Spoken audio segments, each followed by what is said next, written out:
오늘의 주제는 성결하게 살자. 따라해 볼까요? 성결하게 살자. 첫 번째 말씀이 여호수아 3장 5절 말씀입니다. 우리 함께 선포합니다. 시작. 여호수아 3장 5절 말씀. 여호수아가 또 백성에게 이르되 너희는 자신을 성결하게 하라. 여호와께서 너희 가운데 기이한 일들을 행하시리라. 여호수아 3장 5절 말씀. 아멘 아멘. 여호수아 3장 5절 말씀. 여호수아가 또 백성에게 이르되 너희는 자신을 성결하게 하라. 여호와께서 내일 너희 가운데에 기이한 일들을 행하시리라. 여호수아 3장 5절 말씀. 아멘 아멘. 여호수아 3장 5절 말씀. 여호수아가 또 백성에게 이르되 너희는 자신을 성결하게 하라. 여호와께서 내일 너희 가운데에 기이한 일들을 행하시리라. 여호수아 3장 5절 말씀. 아멘 아멘. 여호수아 3장 5절 말씀. 여호수아가 또 백성에게 이르되 너희는 자신을 성결하게 하라.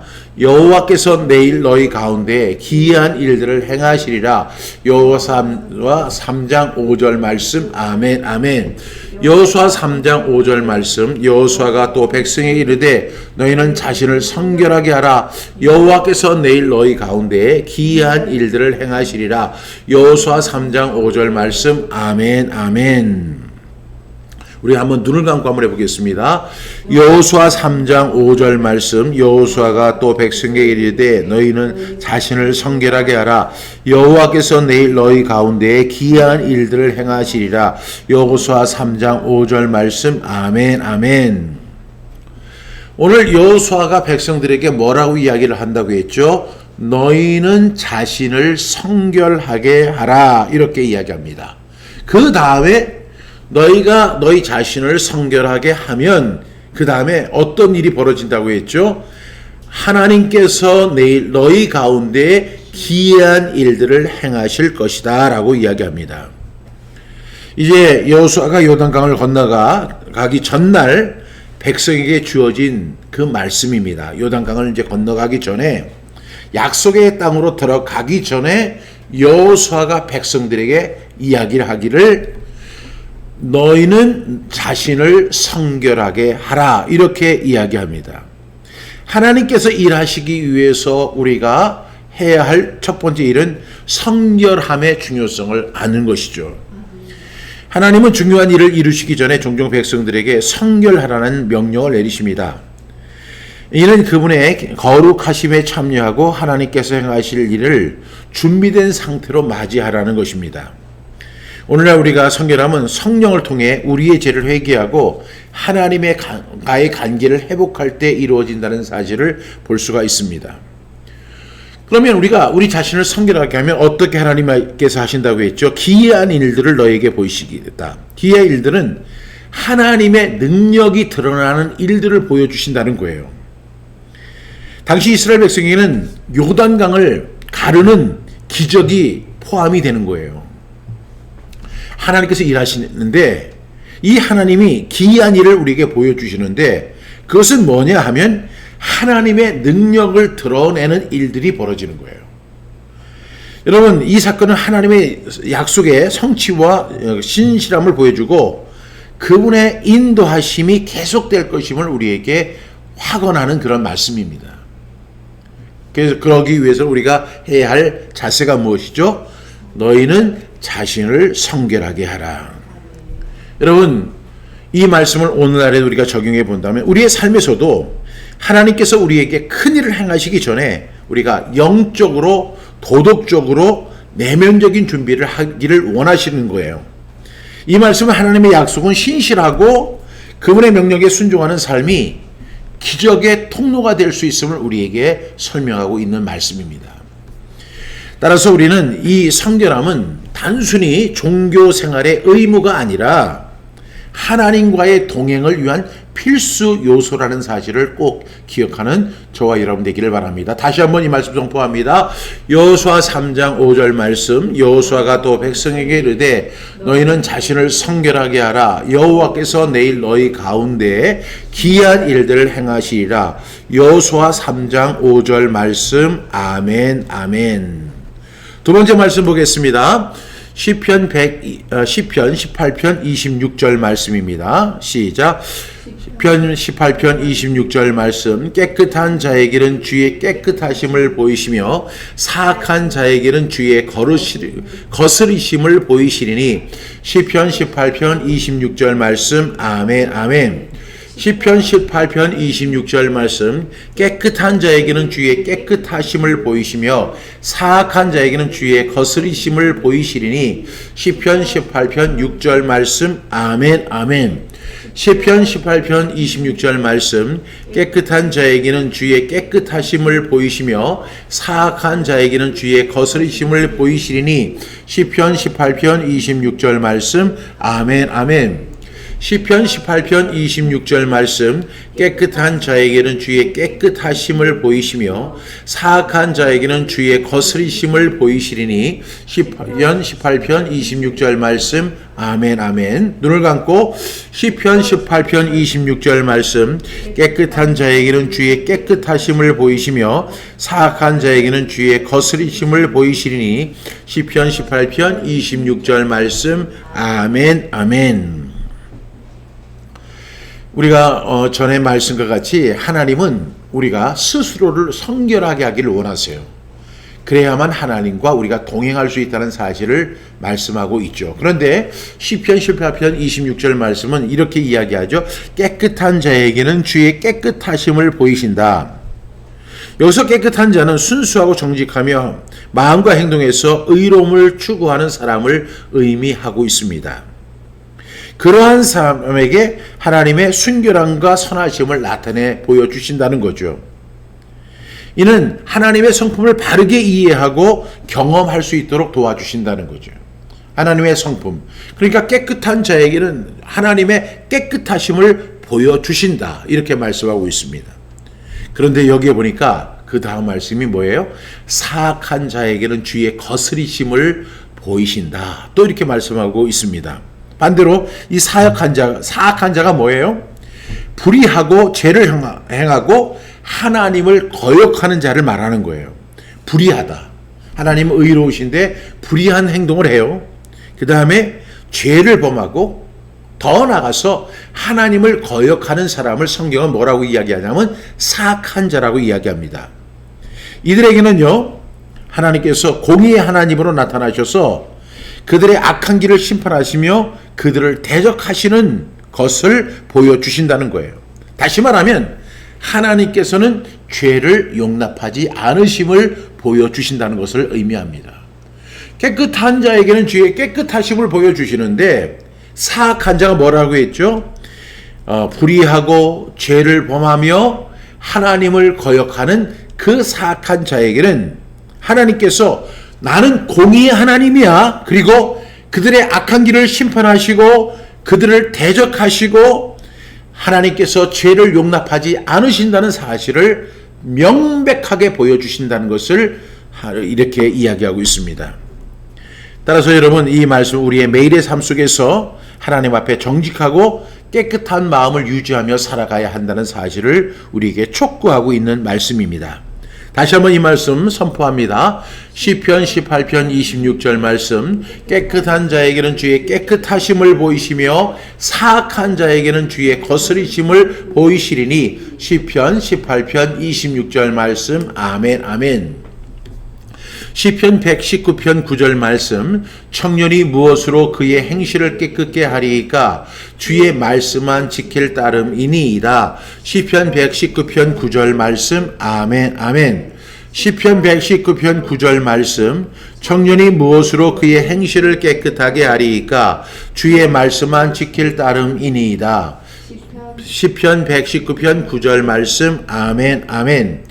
시편 119편 9절 말씀. 청년이 무엇으로 그의 행실을 깨끗하게 하리이까 주의 말씀만 지킬 따름이니이다. 시편 119편 9절 말씀. 아멘 아멘.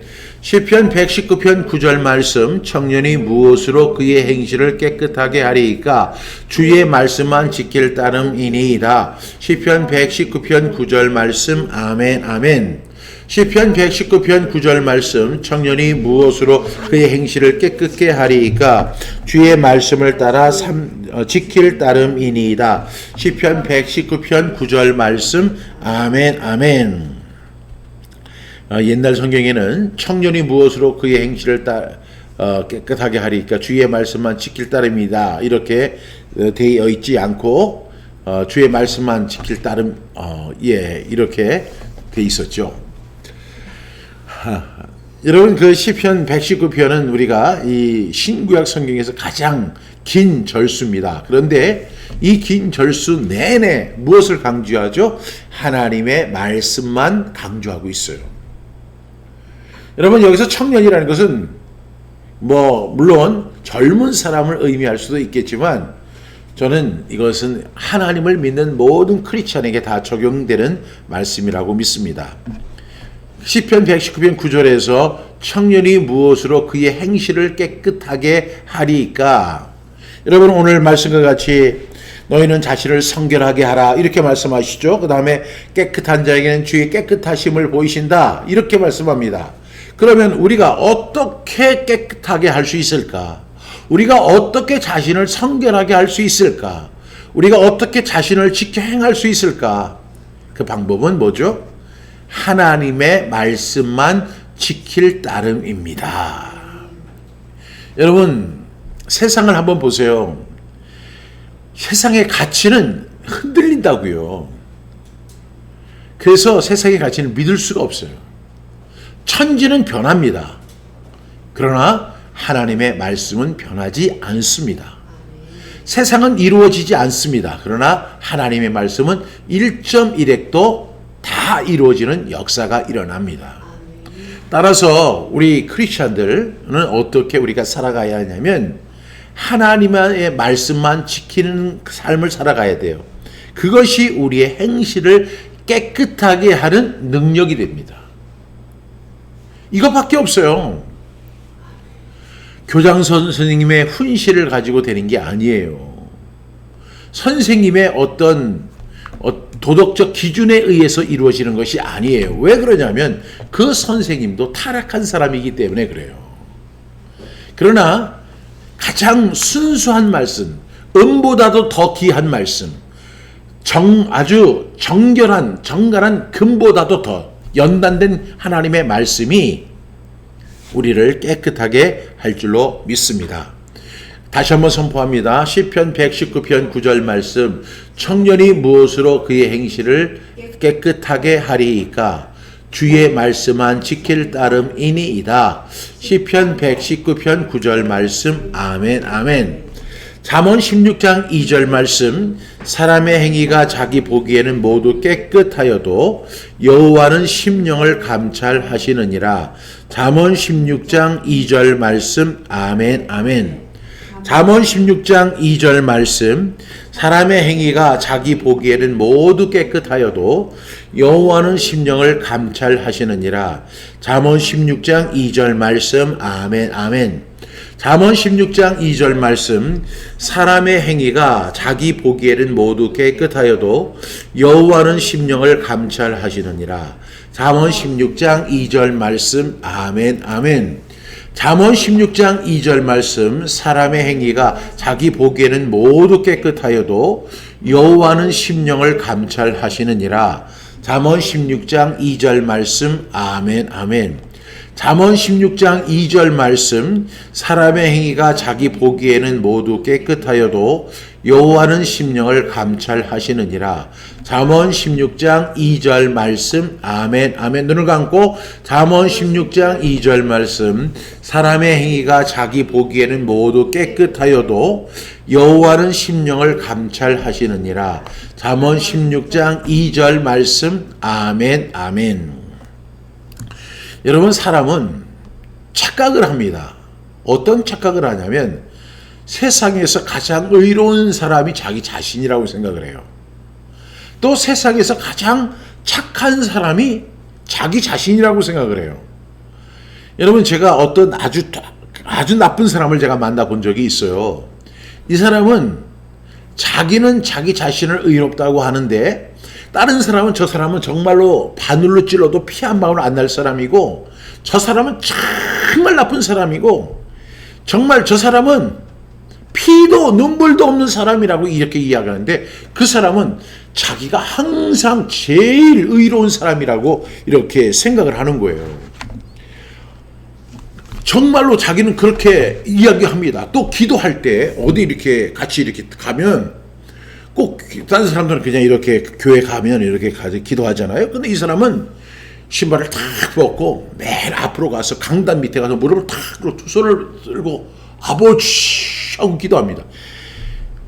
아니 세상에 이렇게 경건해 보이는 사람이 어디 있어요. 그런데 그 사람의 행실은 세상에서 가장 악한 사람입니다.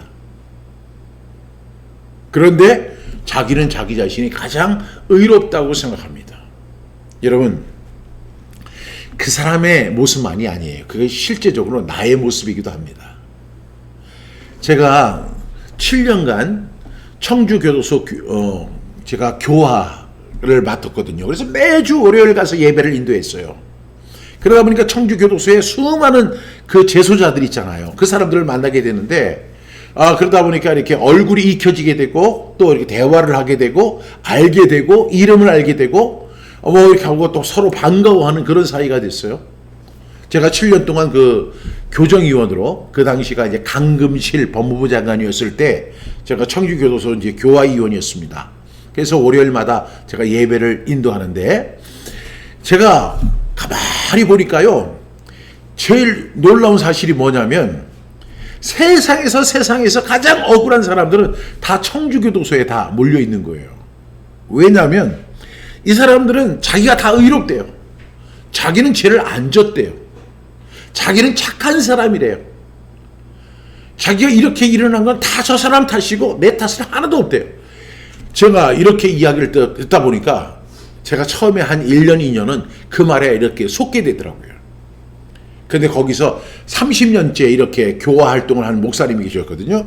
그 사람이 저를 염려하면서 그래요. 목사님, 저 사람들 얘기 믿지 마세요. 저 사람들 얘기는 다 자기가 의롭다고 해요. 자기는 죄를 안 졌다고 그래요.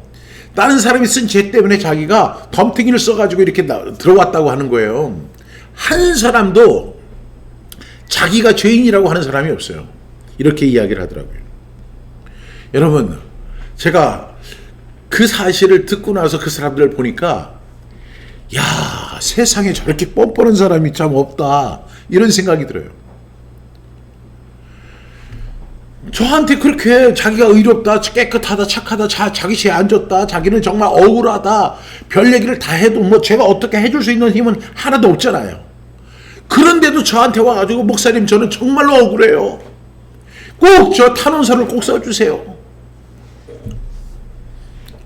잠언 16장 2절은 이렇게 이야기합니다. 사람의 행위가 자기 보기에는 모두 깨끗하여도 하나님은 심령을 감찰하시느니라 이렇게 말씀하고 있습니다. 사람은 누구나 자기의 행위를 정당하거나 스스로 옳다고 판단하기 쉽습니다. 이 평가에는 왜곡이 엄청 많아요. 이 사실을 알아야 돼요. 나는 착한 사람이야. 나는 의로운 사람이야. 나는 경건한 사람이야. 나는 억울한 사람이야.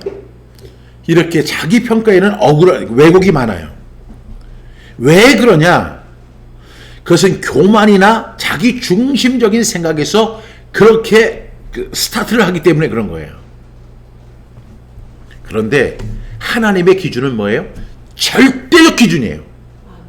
남자나 여자나 노인이나 어린아이나 많이 배운 사람이나 많이 배우지 못한 사람이나 뭐 높은 데 있는 사람이나 낮은 데 있는 사람이나 사장이나 종업원이나 누구에게도 하나님은 어떻게 하냐면 절대적 기준을 갖고 가세요.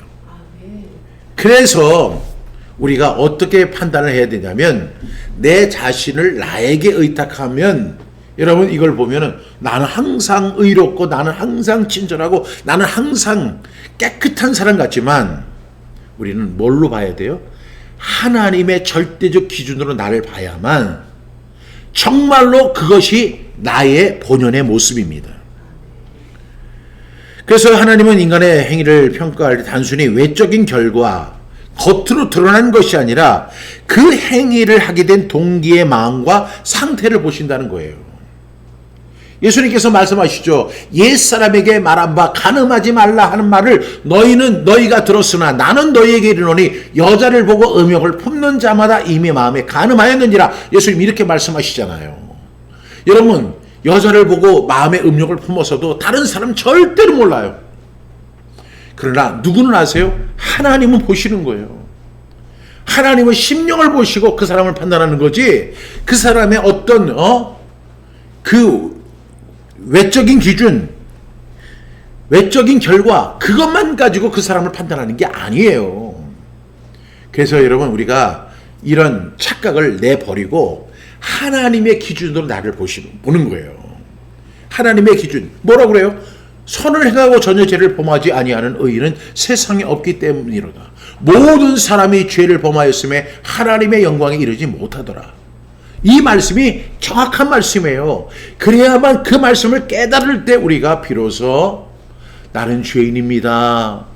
나는 주님의 도움이 없이는 구원받을 수 없습니다. 이렇게 고백할 수밖에 없는 거죠. 자기 자신을 보면 내가 뭘 잘못했어. 나 의로운 사람이야. 나 남에게 어떤 나쁜 짓 안 했다고. 내가 무슨 남에게 무슨 해를 끼친 일이 있어? 이렇게 이야기를 하게 된다니까요. 그래서 우리는 어떻게 해야 돼요? 자기 기준으로 보지 마시고 하나님의 기준으로 나 자신을 봐야 돼요. 성경의 기준으로 봐야 돼요. 그래야만 내 자신이 보이게 됩니다. 그리고 우리는 하나님의 도움을 구하게 되는 것이죠. 꼭 그렇게 되기를 주님의 이름으로 축복합니다. 그런 말씀에서 잠언 16장 2절 말씀, 사람의 행위가 자기 보기에는 모두 깨끗하여도 여호와는 심령을 감찰하시느니라. 잠언 16장 2절 말씀. 아멘, 아멘. 디모데후서 2장 21절 말씀. 그러므로 누구든지 이런 것에서 자기를 깨끗하게 하면 귀 쓰는 그릇이 되어 거룩하고 주인의 쓰임에 합당하며 모든 선한 일에 준비함이 되리라. 디모데후서 2장 21절 말씀. 아멘, 아멘. 디모데후서 2장 21절 말씀. 그러므로 누구든지 이런 것에서 자기를 깨끗하게 하면 귀 쓰는 그릇이 되어 거룩하고 주인의 쓰임에 합당하며 모든 선한 일에 준비함이 되리라. 디모데후서 2장 21절 말씀. 아멘, 아멘. 디모데후서 2장 21절 말씀. 그러므로 누구든지 이런 것에서 자기를 깨끗하게 하면 귀 쓰는 그릇이 되어 거룩하고 주인의 쓰임에 합당하며 모든 선한 일에 준비함이 되리라. 디모데후서 2장 21절 말씀. 아멘, 아멘. 디모데후서 2장 21절 말씀. 그러므로 누구든지 이런 것에서 자기를 깨끗하게 하면 귀 쓰는 그릇이 되어 거룩하고 주인의 쓰임에 합당하며 모든 선한 일에 준비함이 되리라. 디모데후서 2장 21절 말씀. 아멘, 아멘. 디모데후서 2장 21절 말씀. 그러므로 누구든지 이런 것에서 자기를 깨끗하게 하면 귀 쓰는 그릇이 되어 거룩하고 주인의 쓰임에 합당하며 모든 선한 일에 준비함이 되리라. 디모데후서 2장 21절 말씀. 아멘, 아멘. 눈을 감고 디모데후서 2장 21절 말씀. 그러므로 누구든지 이런 것에서 자기를 깨끗하게 하면 귀 쓰는 그릇이 되어 거룩하고 주인의 쓰임에 합당하며 모든 선한 일에 준비함이 되리라. 디모데후서 2장 21절 말씀. 아멘, 아멘. 여기 이제 우리가 오늘 보니까 그러므로 누구든지 이런 것에서라고 하는 말이 이제 나오는데, 그것은 이제 디모데후서 2장 20절에 있는 말씀인데, 이제 거기 불의와 부정한 것들에 포함해서 이제 불선한 마음들과 행동을 이제 의미합니다. 그러면서 21절에 와서 그러므로 누구든지 이런 것에서, 그런 불의한 것에서 자기를 깨끗하게 하면 귀 쓰는 그릇이 될 것이다. 그래서 거룩하고 주인의 쓰임에 합당한 하게 되고 모든 선한 일에 준비함이 되리라. 이렇게 말씀하고 있습니다. 여러분, 하나님은 죄를 죄를 경계하십니다. 죄가 있으면 안 돼요. 제가 기도를 이렇게 하는데, 기도할 때 항상 점검해야 될 것이 뭐냐면 죄의 고백이에요. 주님께서는 우리가 죄를 고백하기를 원하세요. 주님, 저는 죄인입니다. 그냥 두루뭉실하게 지난 한 주에 알고 지은 죄 모르고 지은 죄 다 용서하여 주시옵고 그렇게 기도하면 안 되는 거예요. 그거는 저를 죄를 통분히 여기는 게 아니에요. 물론 시간이 없기 때문에 대표 기도를 하는 사람은 그렇게 할 수 있겠지만 우리가 하나님 앞에 나와 기도할 때는 죄의 고백을 해야 돼요. 우리가 우리 죄를 자백하면 저는 미쁘시고 의로우사 우리 죄를 사하시며 모든 불의에서 우리를 깨끗하게 하시는 주님이세요. 그래서 우리는 죄의 고백을 통해서 하나님 앞에서 의롭다함을 받고 주님 앞에 나가 우리의 소원과 간구와 중보를 하나님 앞에 드려야 할 줄로 믿습니다. 이 죄의 문제는 굉장히 중요한 문제인데 여기서 보니까 자기를 깨끗하게 하면 죄에서 스스로 분리하고 하나님의 말씀과 성령을 통해 성결함을 유지하는 것을 의미합니다. 오늘 주제가 뭐예요? 성결하게 살자 하는 거예요. 우리가 그 앞서 말씀에도 보면 사람 보기에는 자기가 다 깨끗한 것 같아요. 의로운 것 같아요. 정의로운 것 같아요. 착한 것 같아요. 그런데 하나님은 뭘 보세요? 심령을 보시는 거예요. 근데 우리의 심령이 어떻게 되냐면 죄에서 스스로를 분리해야 되고 하나님의 말씀과 성령을 통해서 우리가 날마다 정결한 삶, 성결한 삶을 추구하고 살아가는 그러한 삶이 돼야 돼. 이것이 바로 깨끗한 그릇이 되는 거예요. 깨끗한 그릇이 되면 주인의 쓰임에 합당한 것이죠. 우리가 그릇을 사용할 때 더러운 그릇은 금그릇이라고 해도 안 써요. 그런데 유리라고 해도 깨끗한 것은 우리가 그것에서 물을 따라서 먹는 것처럼 깨끗한 그릇이 돼야 돼요. 그리고 모든 선한 일에 준비함이 되리라 이렇게 말씀하고 있죠. 이것은 우리가 선택하는 게 아니라 하나님께서 그렇게 선택하신다는 거예요. 그러니까 내가 깨끗한 그릇으로 이렇게 있으면 하나님의 그 모든 선한 일에 내가 쓰임을 받을 수 있다는 거죠. 그래서 우리 어떻게 살아야 돼요? 성결하게 살아야 할 줄로 믿습니다. 여러분, 저와 여러분은 어떤 사람이 되어야 되냐면 금그릇이 되고 은그릇이 되고 다이아몬드 그릇이 되는 것이 중요한 게 아니라 깨끗한 그릇이 돼야 돼요. 깨끗한 그릇. 그래서 저와 여러분은 귀 쓰는 그릇이 되기를 주님의 이름으로 축복합니다. 그래야만 우리가 거룩함, 하나님의 그 놀라운 일에 사용되는 그 하나님의 도구가 되는 그 영광스러운 일에 참여하게 될 줄로 믿습니다. 다시 한번 선포합니다. 디모데후서 2장 21절 말씀. 그러므로 누구든지 이런 것에서 자기를 깨끗하게 하면 귀 쓰는 그릇이 되어 거룩하고 주인의 쓰임에 합당하며 모든 선한 일에 준비함이 되리라. 디모데후서 2장 21절 말씀. 아멘, 아멘. 로마서 1장 4절 말씀. 성결의 영으로는 죽은 자들 가운데서 부활하사 능력으로 하나님의 아들로 선포되셨으니 곧 우리 주 예수 그리스도시니라. 로마서 1장 4절 말씀. 아멘, 아멘. 로마서 1장 4절 말씀. 성결의 영으로는 죽은 자들 가운데서 부활하사 능력으로 곧 하나님의 아들로 선포되셨으니 곧 우리 주 예수 그리스도시니라. 로마서 1장 4절 말씀. 아멘, 아멘.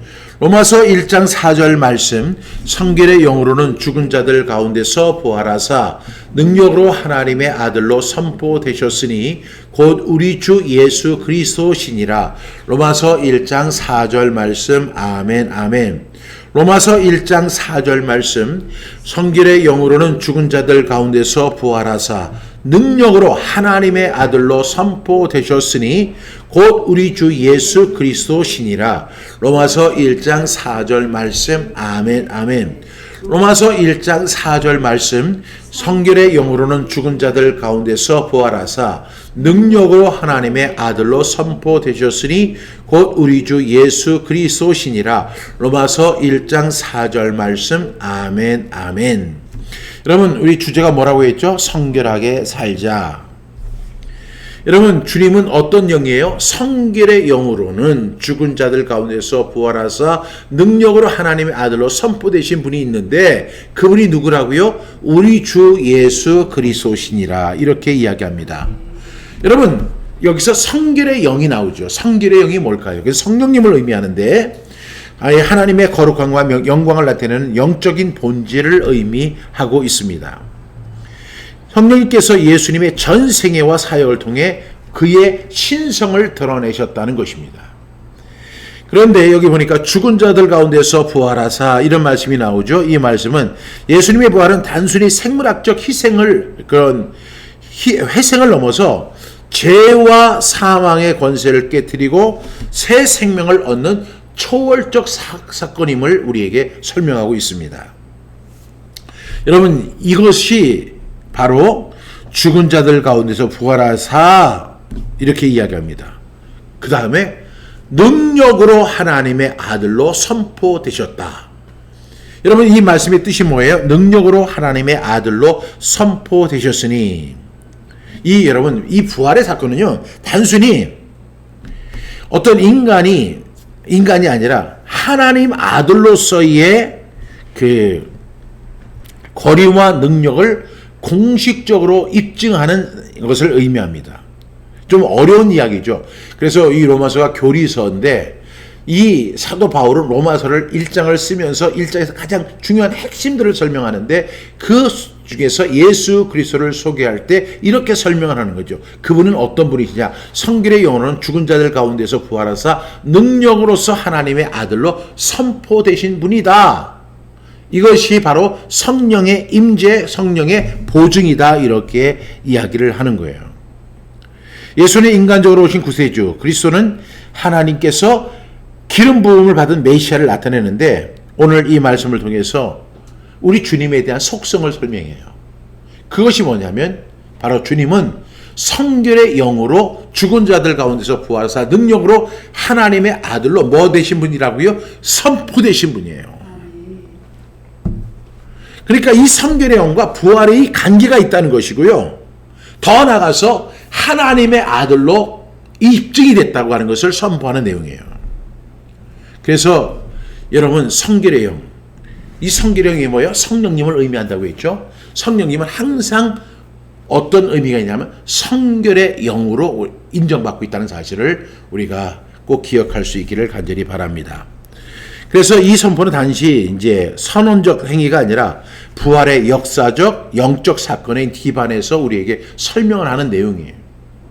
성결의 영으로는 죽은 자들 가운데서 부활하사 능력으로 하나님의 아들로 뭐 됐다고요? 선포되었다. 그가 누구예요? 곧 우리 주 예수 그리스도시니라. 그 예수 그리스도는 성결의 영, 성령으로 보증을 받으신 분이고 선포되신 분이에요. 그래서 예수님의 속성이 뭐예요? 성결하신 분이라는 거예요. 그래서 우리가 예수님과 동행을 한다. 이것은 어떤 의미를 갖고 있냐면 우리가 성결하게 살아가야 한다는 것을 의미하고 있다는 사실을 꼭 기억하는 저와 여러분 되시기를 바랍니다. 로마서 1장 4절 말씀, 성결의 영으로는 죽은 자들 가운데서 부활하사 능력으로 하나님의 아들로 선포되셨으니 곧 우리 주 예수 그리스도시라. 로마서 1장 4절 말씀. 아멘, 아멘. 이제 마지막 말씀입니다. 야고보서 4장 8절 말씀. 하나님을 가까이 하라. 그리하면 너희를 가까이 하시리라. 죄인들아 손을 깨끗이 하라. 두 마음을 품은 자들아 마음을 성결하게 하라. 야고보서 4장 8절 말씀. 아멘, 아멘. 야고보서 4장 8절 말씀. 하나님을 가까이 하라. 그리하면 너희를 가까이 하시리라. 죄인들아 손을 깨끗이 하라. 두 마음을 품은 자들아 마음을 성결하게 하라. 야고보서 4장 8절 말씀. 아멘, 아멘. 야고보서 4장 8절 말씀. 하나님을 가까이 하라. 그리하면 너희를 가까이 하시리라. 죄인들아 손을 깨끗이 하라. 두 마음을 품은 자들아 마음을 성결하게 하라. 야고보서 4장 8절 말씀. 아멘, 아멘. 야고보서 4장 8절 말씀. 하나님을 가까이 하라. 그리하면 너희를 가까이 하시리라. 죄인들아 손을 깨끗이 하라. 두 마음을 품은 자들아 마음을 성결하게 하라. 야고보서 4장 8절 말씀. 아멘, 아멘. 야고보서 4장 8절 말씀. 하나님을 가까이 하라. 그리하면 너희를 가까이 하시리라. 죄인들아 손을 깨끗이 하라. 두 마음을 품은 자들아 마음을 성결하게 하라. 야고보서 4장 8절 말씀. 아멘, 아멘. 야고보서 4장 8절 말씀. 하나님을 가까이 하라. 그리하면 너희를 가까이 하시리라. 죄인들아 손을 깨끗이 하라. 두 마음을 품은 자들아 마음을 성결하게 하라. 야고보서 4장 8절 말씀. 아멘, 아멘. 예, 이 말씀은 하나님과의 관계 회복과 거룩한 삶, 즉 성결한 삶을 촉구하는 강력한 권고라고 볼 수 있습니다. 여러분, 어떻게 해야 돼요? 제일 먼저 하나님을 가까이 하라는 거예요.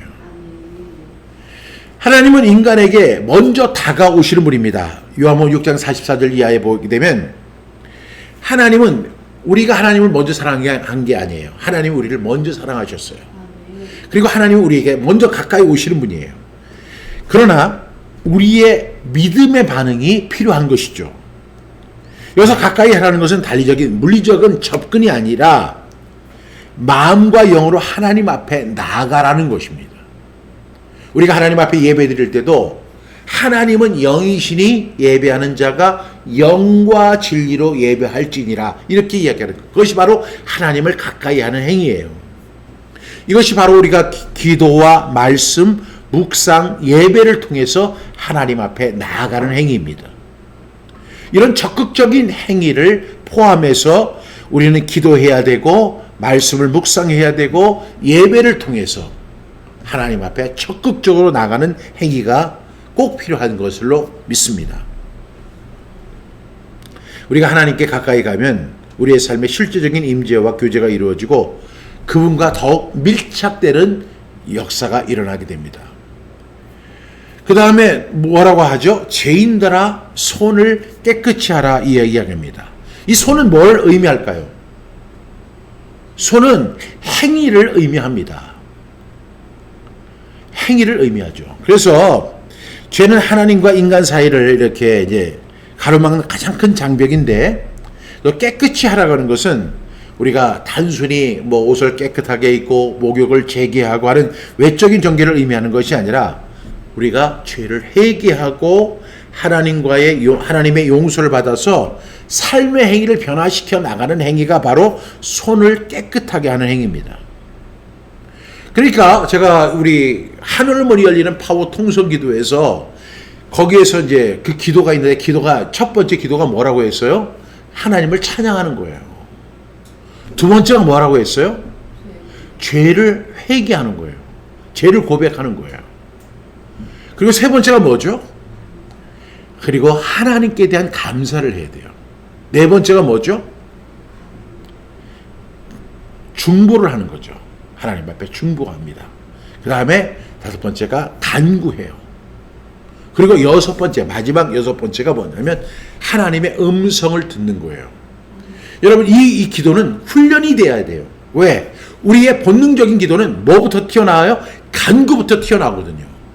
하나님 아버지 이거 해주세요, 저거 해주세요.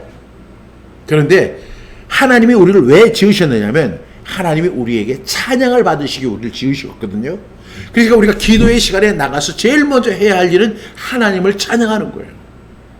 하나님은 우리에게 찬양받기에 합당하신 분이거든요. 그러니까 우리는 하나님을 찬양해야 돼요. 그런데 우리가 찬양을 했어요. 그리고 찬양하는 방법도 여러분 이제 개발하셔야 돼요. 그 다음에 뭐냐면 이제 하나님 앞에, 존전 앞에 우리가 섰을 때 이사야처럼 자기 자신을 볼 때 죄로 가득 찬 자기 자신을 보게 되는 거예요. 나는 입술이 부정한 사람입니다. 나는 다 부정한 사람입니다. 내 손으로 악한 일을 했습니다. 손을 깨끗하게 하지 못했습니다. 하고 고백하는 거예요. 여러분, 그러면서 내가 지은 죄를 갖다가 주님 앞에 낱낱이 고하는 거예요. 그러면 그 죄를 고할 때 주님은 그 죄를 들으시고 안타까워하고, 그렇지만 우리가 우리 죄를 자백하면 저는 좋으신 하나님이기 때문에 어떻게 하세요? 우리 죄를 깨끗하게 사하시며 그 다음에 우리의 불의한 모든 행동에서 우리를 정결하게 다시 새롭게 하나님의 보좌 앞에 설 수 있는 단계로 만들어 주시는 거예요. 그래서 오늘 이 말씀과 같이 죄인들아 손을 깨끗이 하라, 이 굉장히 중요한 그 하나님 앞에 나아가는 거예요. 우리가 하나님 앞에 나왔다 하더라도 우리가 손을 깨끗하게 하지 못하고 우리의 죄를 고백하지 않고 주님 앞에 사죄의 은총 받지 못하면 주님과 계속 그 장벽이 우리를 가로막고 있어요. 그러면 기도해도 응답이 안 돼요. 정말로 응답받는 기도가 되기를 원하면 어떻게 되냐면 그 죄의 고백이 있어요. 그 죄를 안타깝게 여기고 정말로 주님, 제가 이 죄 진 게 너무 안타깝습니다. 그리고 가증하게 여기고 그 죄에 대해서 통회하고 자복하는 마음을 가져야 돼요. 그래서 누구예요? 다윗은 얼마나 울었는지 눈물이 많이 흘러가지고 자기 그 침대가 그 눈물에 물 위에 떴다는 거 아니에요. 눈물을 하도 많이 흘려가지고. 주님은 그런 심령, 참회하는 심령을 원하시는 거예요. 그때 우리 성령님, 성결의 영이 우리에게 오셔서 우리를 갖다가 정결하게 하시고 깨끗하게 하시고 하나님 앞에 설 자격이 있는 그런 자리로 나가게 하시는 거예요. 그래서 여러분들이 뭐 해야 돼요? 하늘문이 열리는 파워 통속기도 꼭 읽어보셔야 돼요. 죄인들아, 손을 깨끗하게 하라. 여러분, 죄가 모든 것을 다 가로막습니다. 그래서 우리는 죄를 회개하고 하나님의 용서를 삶의 행위를 변화시키라는 건데, 우리의 예배와 사역조차도 제로 더럽혀진 상태로는 하나님 앞에 절대로 열려지지 않습니다. 그 다음에 뭐라고 했죠? 두 마음을 품은 자들아, 마음을 성결하게 하라. 이렇게 얘기합니다. 이 두 마음이 뭐예요? 우리나라 속된 말로 해서 양다리를 거치는 건데, 양다리를 어디에다 거치느냐? 하나는 세상에다 걸쳐요. 그리고 또 하나는 어디에? 하나님 앞에 딱 걸치는 거예요. 이게 더블 허트, 양다리예요. 여러분, 여호수아가 이렇게 결단했잖아요. 나와 내 집은 여호와를 섬기겠노라. 이렇게 결단해야 돼요. 너희는 먼저 그의 나라와 그의 의를 구해야 돼요. 그렇게 되면 하나님이 이 모든 것, 너희가 필요한 모든 것을 공급하시고 채워주시고 이루어주시고 되게 하신다는 거예요. 그런데 우리가 하나님을 전적으로 신뢰하지 못하니까 어떻게 하냐면 세상에다 발을 탁 단 거예요. 그러면서 또 자기는 크리스천이라고 또 하나님 앞에 또 발을 단 거예요. 여러분, 그거 참 가증한 모습이에요. 저와 여러분의 삶 속에 그러한 모습이 없는지 한번 살펴보셔야 돼요. 두 마음을 품은 자들아, 그것이 바로 불성결이에요.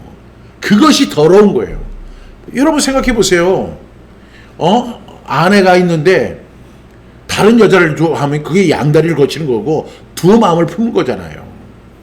그런데 여러분, 마음을 성결하게 하시기를 주님의 이름으로 축복합니다. 그럴 때 그리고 또 믿음과 불신 사이에서 흔들리는 상태를 의미하는데, 성결한 마음은 오직 하나님만 바라보는 거예요. 내 영혼이 잠잠히 하나님만 바라며, 내 영혼이 잠잠히 하나님만 바라보는 거예요.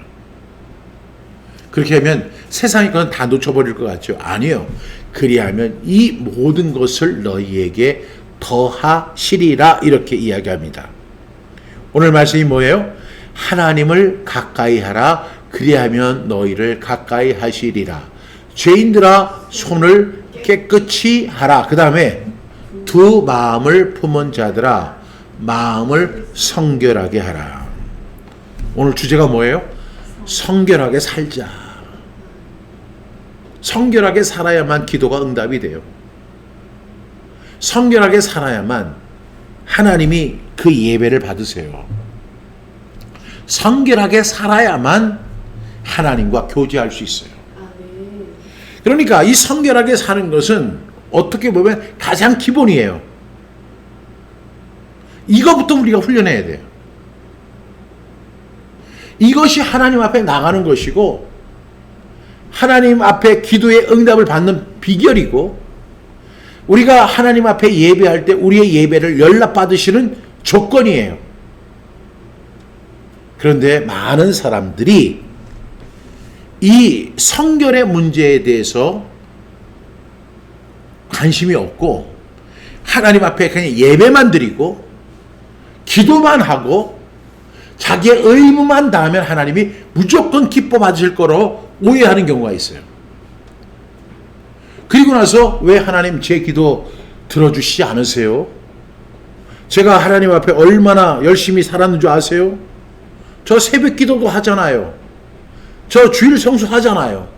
온전한 11조 드리잖아요. 이렇게 하면서 자기 의를 드러낼 수 있는 거예요. 그런 사람은 누가복음에 나오는 그 사람하고 똑같은 거예요. 그 기도하러 간 바리새인 똑같은 거예요.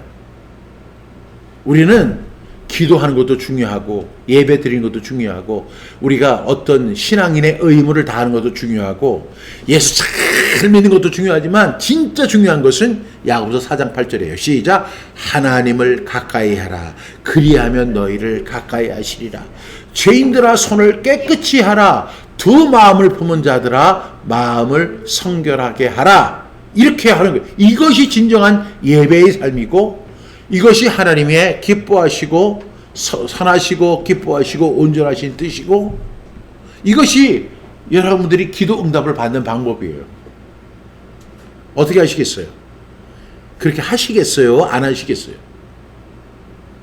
여러분의 자유예요. 그런데 어떤 사람들은 솔개 있잖아요. 솔개 신앙을 갖고 있어요. 그냥 주위만 뱅뱅 돌고 한 번도 그 은혜에 참여하지 못하는 그런 신앙이 될 수 있어요. 그런 사람들에게 야고보 사도는 이렇게 공고합니다. 하나님을 가까이 하리라. 그러하면 너희를 가까이 하시리라. 죄인들아 손을 깨끗이 해라. 그리고 두 마음을 품은 자들아 마음을 성결하게 하라. 그래야만 네가 산다. 네 예배를 받으신다. 기도가 응답이 된다. 하나님과 온전한 교제가 이루어진단다. 이렇게 살아가는 저와 여러분 다 되기를 주님의 이름으로 축복합니다. 오늘 말씀 마치겠습니다. 하나님 아버지 감사합니다. 마음을 성결하게 하고 성결하게 살아가는 우리 모두 되게 하여 주옵소서. 이것이 하나님 앞에 나아가는 첫 번째 조건임을 우리가 꼭 기억하고 오늘 이 말씀과 같이 우리 하나님을 가까이 하고 손을 깨끗이 하고 두 마음을 품은 자들아 마음을 성결하게 하는 그래서 하나님 앞에 예배가 연락되고 기도가 응답되고 하나님과의 교제가 원만하게 이루어지고 소원하는 것마다 기도하는 것마다 이루어지는 역사와 능력과 감사가 넘쳐나는 은혜가 있게 하여 주옵소서. 오늘 우리가 읽은 말씀을 암송했습니다. 이 말씀 한 주 동안 묵상하고 암송하면서 정말로 성결하게 살아가는 우리 모두 다 되도록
인도하여 주시옵소서. 감사하며 예수님의 이름으로 기도합니다. 아멘.